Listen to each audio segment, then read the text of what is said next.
What up, my freaks? RuinusInsight here with part 56 of my Total Warhammer 3 Kairos Fateweaver Immortal Empires campaign.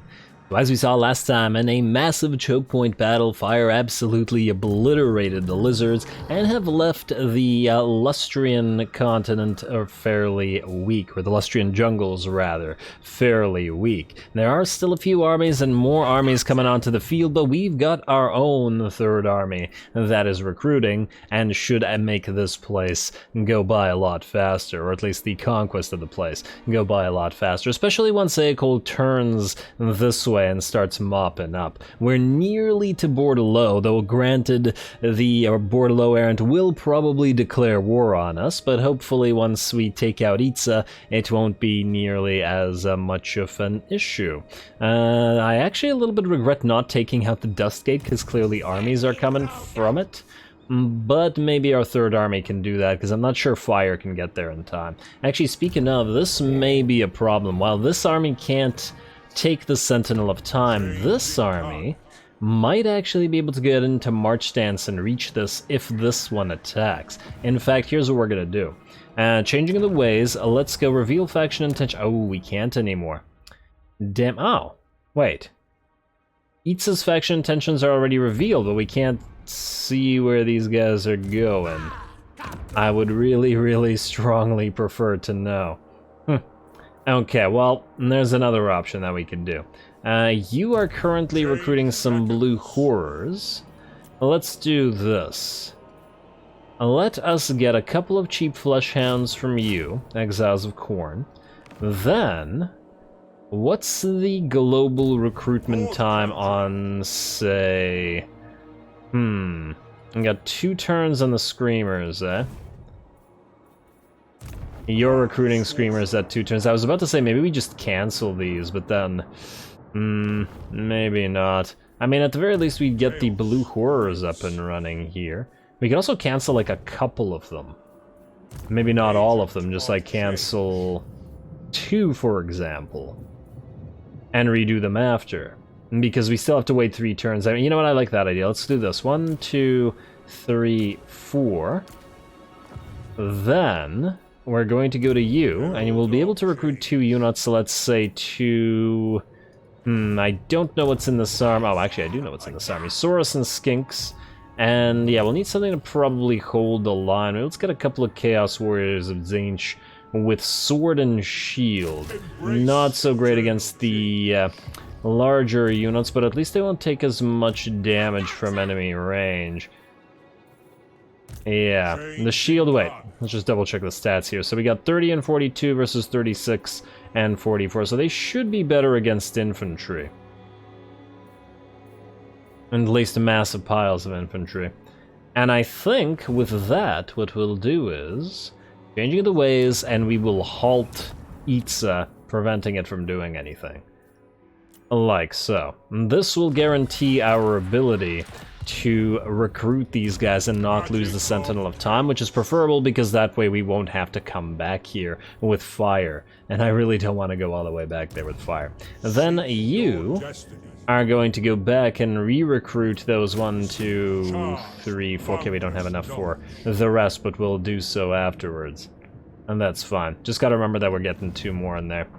Alright, that is more or less as it should be, and I don't believe there's actually anything else that we need to do this turn, so we're going to end the turn, and then we're going to proceed with what we were doing. Let's see where we could possibly get attacked. It's probably the dwarfs, right? Rurik might attack Vindex, although somehow I doubt it. But let's see if he does. Not like we have any money to spend or anything. Scarby's still running around going after elves by the looks of it, and I'm perfectly happy to let him do so. We are still not at war with the Crooked Moon, though that is likely to happen sooner rather than later as well. And oh, it's Imric himself here. I wonder whose army would win. Actually, it would be preferable if Scarby takes him out, so then we don't have to hunt him down right now. Down to 69 factions on the map, not too bad. We've got Nagorond and we've got Archaon. We got Malekith and Archaon as our vassals, and hopefully if we can get Grimgor as another vassal, I would like Grimgor, Throg, maybe Ikit, and at the very least those guys. That would be great. Looks like these guys have declared war on us with their one single little jungle, but we don't care about that. That's fine, call allies to help. That was pretty much inevitable, and hey, guess what? We're fighting more lizards in Lustria. There's always more lizards. Alrighty, they're... I guess they're more similar to the Skaven than you would have thought. Let's see, ally begins outpost construction. Great incantation of Xar performed. Exiles of the heck, we don't care. Ambusher discovered... Oh, Belagar's faction is still doing stuff. That's fine. Defeat Kara Kavitsan. Ooh. The Tulls and Wood Elves are getting uncomfortably close. Are they fighting the Belagar dwarfs, though? Yeah, they are. I don't like them being this close. And they could attack Akendorf if they wanted to. I guess we'll see. Because I did want to send Iber up here, and I wanted to use Voljax to potentially attack Karak Dromar, but you know what? You're gonna sit in Akendorf for a little bit, and just police this place in case these guys attack. We will send Iber here instead, and ooh, hello, what do we have here? So Vlad is moving around with a bunch of other armies. We could send Iber directly towards him, and oh, Schwarzhofen lost to rebels. And we could jump Iber to Karak Dromar up here. We could also jump to the Golden Order, but frankly they're kind of weak, and they are fighting the Vamps, who could attack them. Either way, we do kind of have to fight both.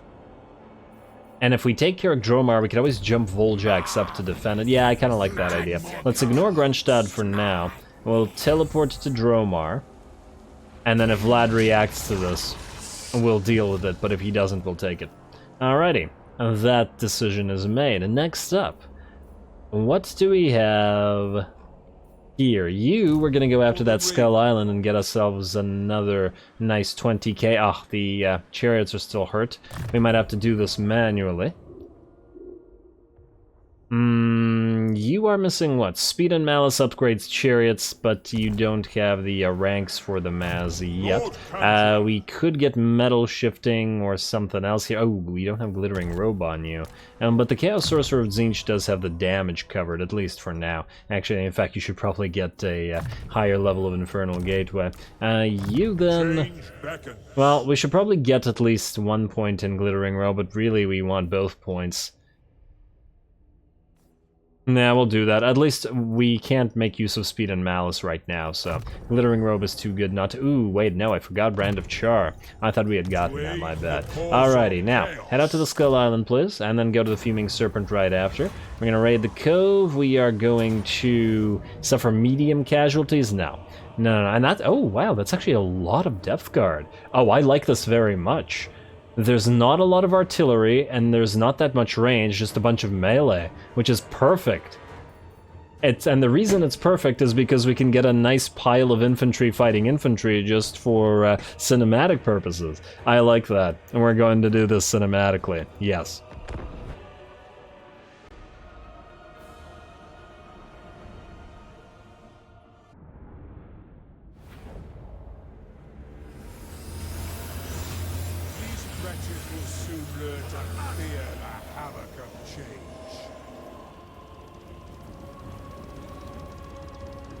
Alrighty, here we go. I'm somewhat excited about this. I don't imagine it'll be all that difficult, but maybe we'll keep our magic to a relative minimum, as in we won't try to destroy the enemy army beforehand with magic, maybe just occasionally cast a few spells on the biggest blobs. Otherwise, I really want to see the matchup between the Chosen and the Depth Guard. I haven't seen this particular matchup yet, I'm sure, in any campaign, so should be a fun time. We're obviously going to start out by trying to delete this Carronade, because it'll interrupt our melee shenanigans, and so Aecold's going to drop that Searing Doom on it, Overcast of course, then he's going to charge in and then delete them. These guys do tend to rout extremely quickly, so... And they'll be gone shortly. They're already in critical binding, losing, and either a few more attacks or another Searing Doom will make sure that they're gone. And there we go, a little from column A and a little from column B. In the meantime, the main battle is joined, and it's Depth Guard versus Chosen of Tzeentch in a nice little battle line. Let's see how effective both units are against each other. Granted, the enemy Depth Guard are better at mincing garbage infantry and just absolutely deleting them than they are heavily armored forces like ours, but nonetheless they're a fairly decent damage dealer, and I'm still curious to see how effective they're gonna be. There we go, there's that Infernal Gateway. I decided to pop it on the, once again, biggest concentration of Depth Guard, so it'll delete some of these units. We do have to have a fairly fine line, of course, because we can't take too much damage, or else we will take too long to heal. It's the unfortunate aspect of playing this particular faction. I also want to point out that over on this side, the Chaos Warriors of Tzeentch and the Chosen of Tzeentch with halberds have destroyed the Depth Guard much faster than the sword-wielding versions have. And I do believe that's because of the armor pierce on the halberds, as opposed to on the Chosen with sword and board. Seems pretty darn effective. Does seem like a pretty big difference. In fact, they are quicker at doing this here, and they're on the flanks, by the way. And they're quicker at destroying this Depth Guard unit than the other unit was with the addition of the spells. So good job to the halberds. All right.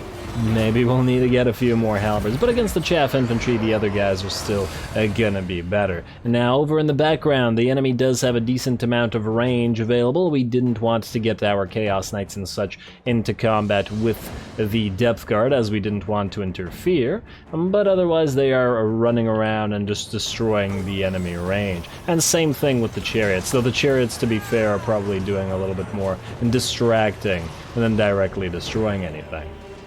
There we go. Fortunately, we do have a second unit of Chaos Knights to help out with all this. And all these gunnery mobs are gonna be out of the picture soon. Oh, that was a nice charge from the chariots. Lots of units go flying. They'll all get back up, of course, but the damage should be pretty significant. Our magical chariots, or blood shrines, are also fighting, but the battle is just about over. And there we go, and with that, the enemy army starts to dissipate. Certainly was a quick one, but we got to see the matchup. Let's see how much damage we've taken after this is done. I really do enjoy watching Ecold's army fight. It's very basic army in the terms of the tactical options available to it. Essentially just a big melee line with a couple of units of fast-moving cavs/chariots. But it's still very fun to just watch the Chosen and the Chaos Warriors work, as opposed to just watching Horrors and Flamers obliterate everything. Though I don't think I'll ever get tired of Flame units. They're just too fun to watch, whether it be Flamers of Tzeentch, or Warp Fire Throwers, or Iron Drakes, whatnot.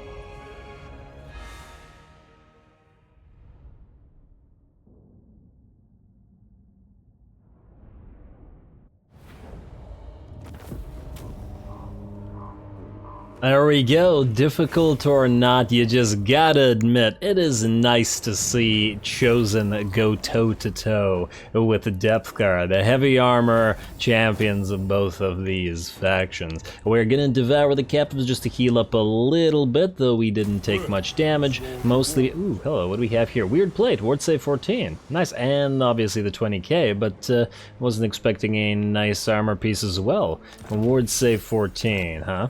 Ecold, you don't necessarily need that, but then you have the Armor of Fortune.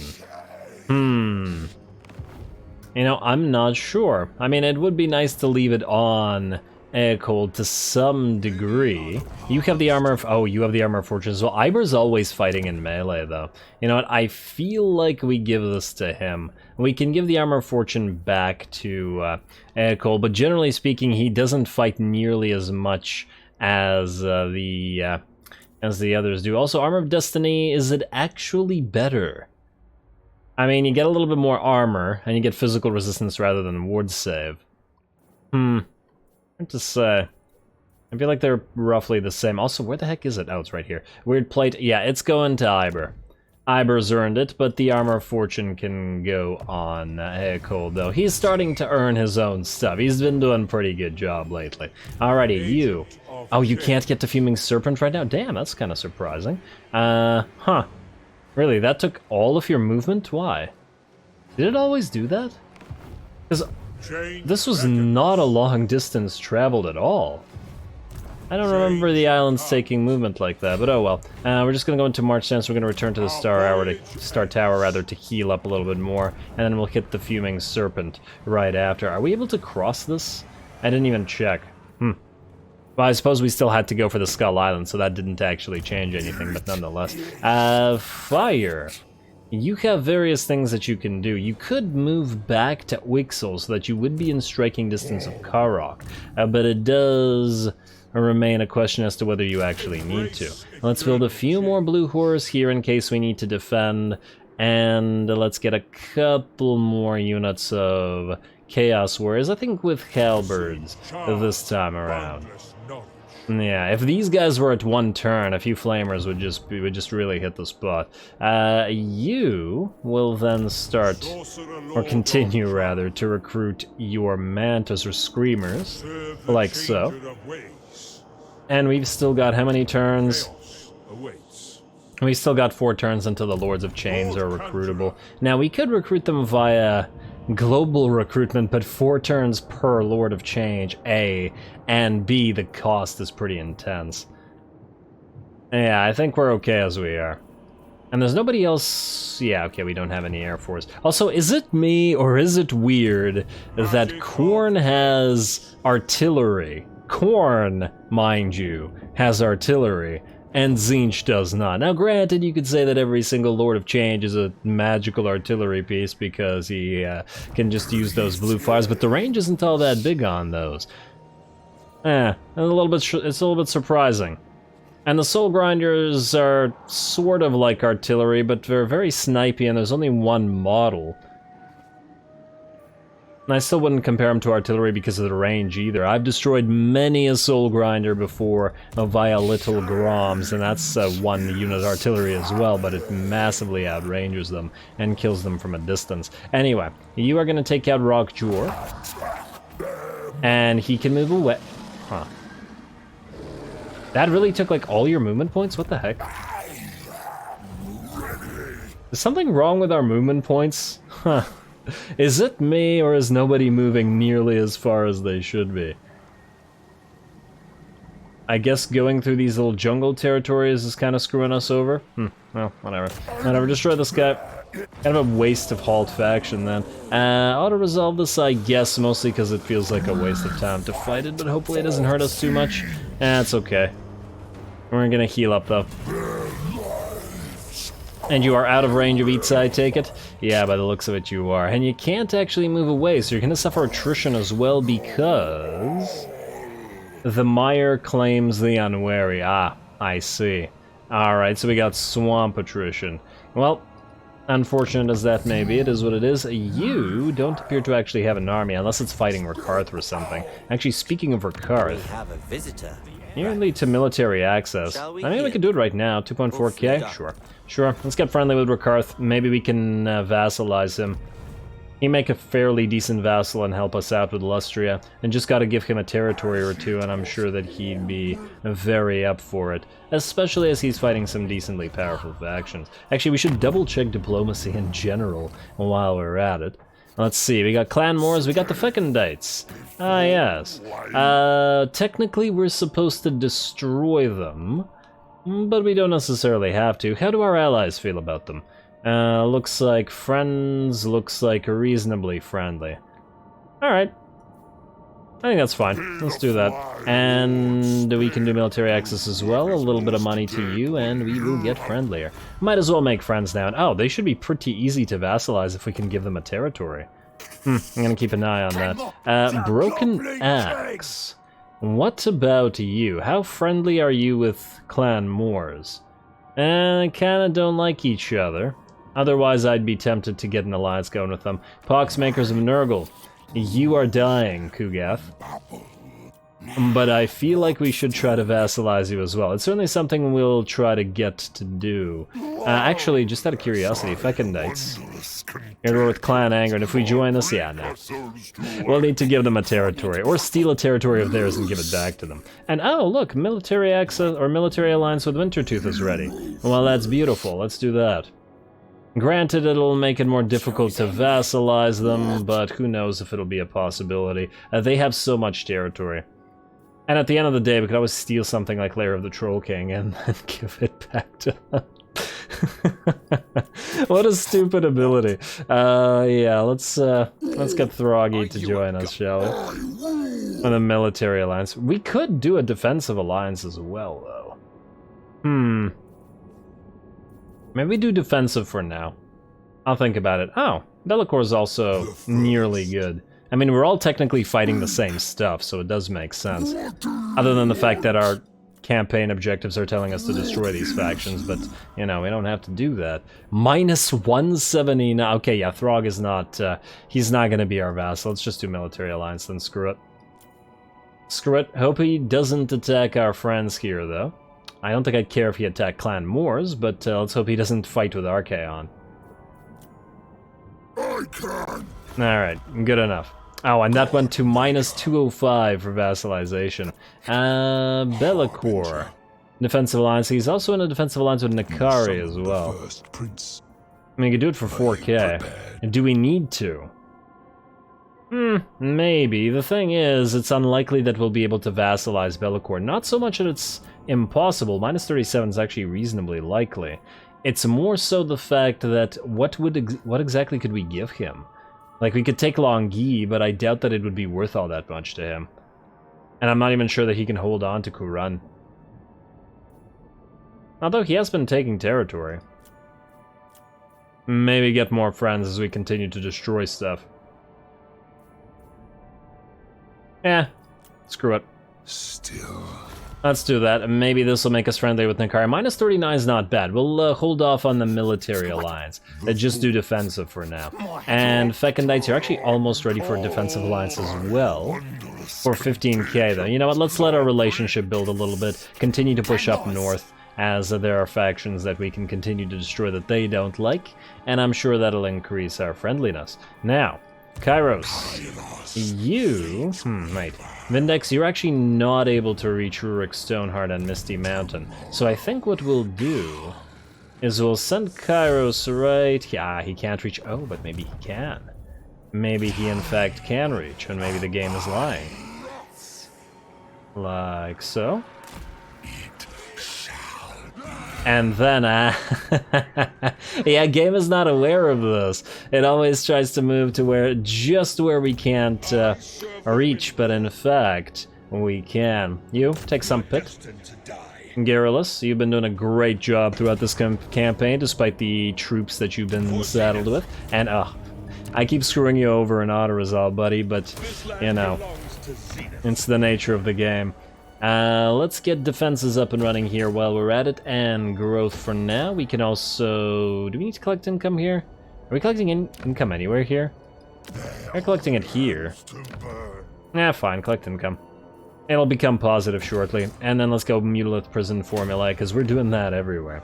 Next up, Kairos, you're about to attack. Vindex, you are about to...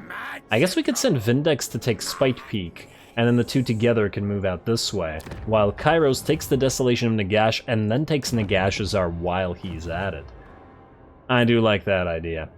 Alright, Kairos, that's your plan. Here you go. There's nobody up here that we need to take out, yeah? Yeah.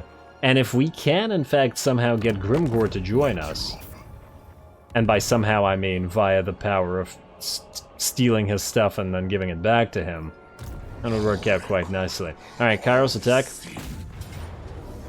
There we go, and this is actually pretty pathetic. Kairos will kill all of this himself. There's no real need to fight this. We'll just auto-resolve it. I wonder how much this is gonna hurt us. Hopefully not too much. It is an ambush. Yeah, it's not too bad. For once. A rare thing. Alrighty, devour those captives, and we'll be taking Misty Mountain next turn. Got a free item for ourselves. Mr. Vindex, you can move as far as you can, which is this far.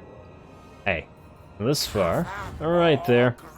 And we'll head you to Spite Peak next turn, which frees Garrulus to continue healing or to head out towards the Bone Gulch.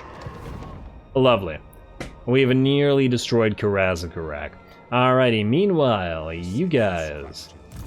Wait, no, we've already moved you. Who else still needs to move? Fire Voljax, you already technically moved, sort of. Recruiter of Fate, you will be recruiting. Fatingly. Let's get some Chaos Knights with Lances. This is going to be our cavalry army. Of course, oh, you know what we should have done? We should have traded all these Chaos Warriors and Pink Horrors, the extras, to Voljax, which would have given him a full stack. We could get a temporary lord to ferry them over, though, if we really wanted to. Rather than having Voljax recruit them individually. And we could send Woolrek up to join Voljax as well. Though they're both Tzeentch casters. No, actually, Voljax is a metal caster. Oh, I like that. That works. Alright, well, decision made, and you can get some more Chaos Knights here. Beautiful. Now we have an Air Force coming in shortly, and then we have a cavalry army coming in shortly as well. Yartolk, I still have not decided what exactly to do with you, buddy. You will... You know what, you can grab this island. You will be getting an army just to do stuff here, or to help out. For the island, we can auto-resolve this. Close victory, but we don't care about these troops, so goodbye. And we will take the doesn't matter, which is, I guess, gonna be the money.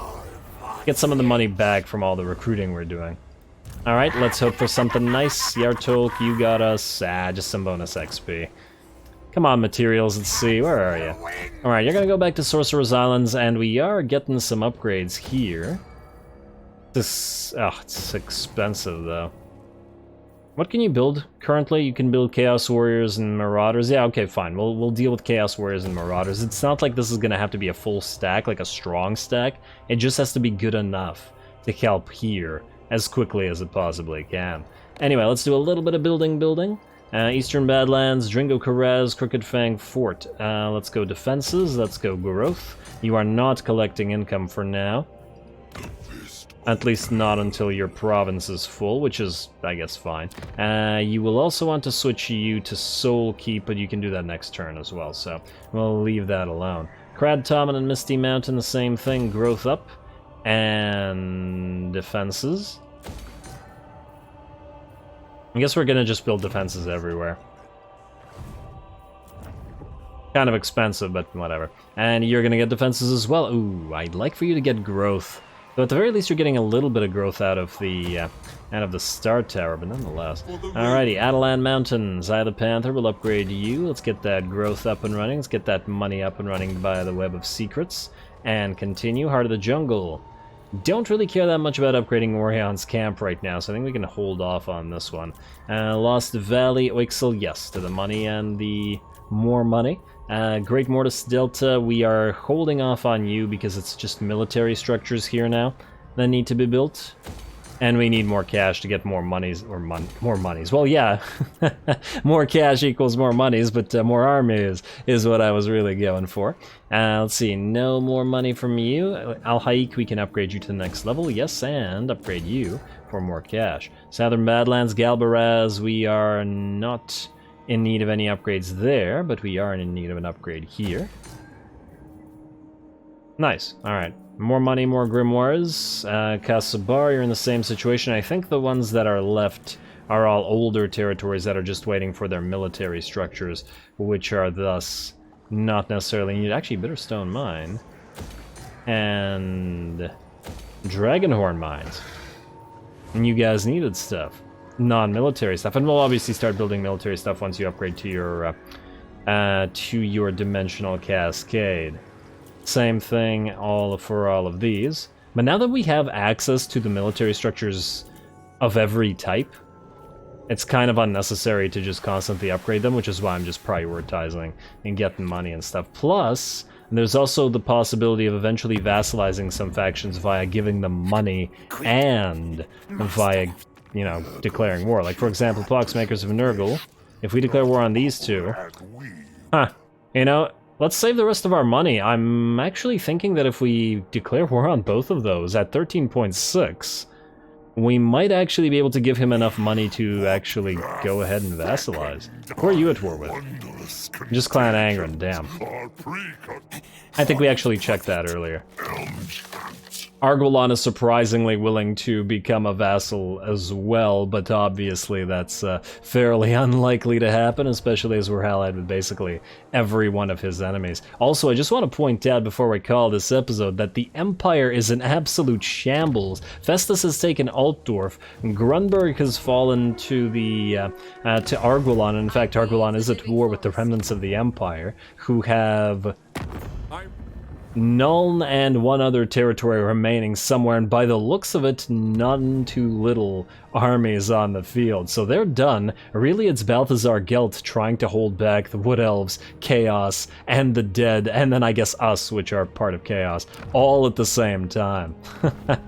Kind of interesting. But obviously, the campaign is winding down. We're running out of major enemies that can threaten us. They're absolutely being crushed between us and our allies to the north. There's still technically Ulthuan, but really it's mostly Lustria that I care about at this point. And whatever other vassals we can get via using our methods. Anyway, I'm gonna call the episode here, and next time we will proceed here and hopefully get the fight at Negashazar, as I know that'll be a great fight, as there will be at least one full stack plus the big garrison, and maybe another stack?